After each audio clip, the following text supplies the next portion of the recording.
في ظل تنامي أفكار اليمين بأوروبا، أدلى الإسبان بأصواتهم في انتخابات تشريعية مبكرة. كان اليمين واليمين المتطرف صاحب الأفضلية فيها، ما قد يعيد الحزب اليميني للحكومة لأول مرة منذ انتهاء حكم الجنرال فرانسيسكو فرانكو في سبعينيات القرن العشرين. هناك تحليل على السياق العام في أوروبا. اليمين في أوروبا عموما والسياسة الأوروبية عموما تميل نحو الحكومات اليمينية، وهذا راجع إلى انعكاسات اقتصادية كبيرة وكذلك تحولات جذرية سواء إيديولوجية أو سياسية داخل أوروبا. ولهذا فإن الصعود الكبير لليمين داخل إسبانيا يترافق مع صعوده كذلك في فرنسا اللي هي مجاورة لإسبانيا، وأيضا إيطاليا اللي هي منافس جيوبوليتيكي لإسبانيا.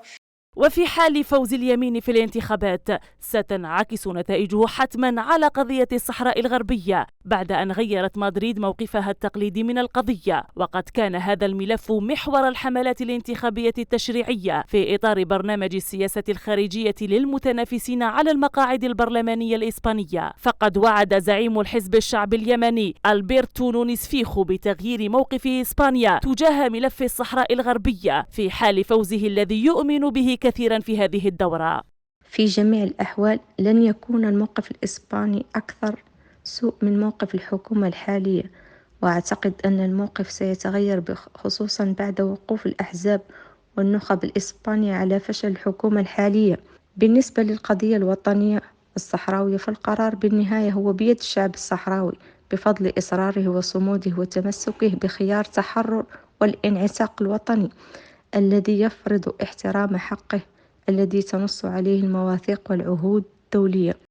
يأمل حزب الشعب اليمني في كسب عدد سحري محدد ب 176 نائبا يمنحه الأغلبية المطلقة في مجلس النواب الذي يضم 350 مقعدا. ومع اقتراب الانتخابات الأوروبية المقررة في 2024 سيشكل فوز اليمين في رابع أكبر اقتصاد في منطقة اليورو بعد انتصاره في إيطاليا العام الماضي ضربة قاسية لأحزاب اليسار الأوروبية.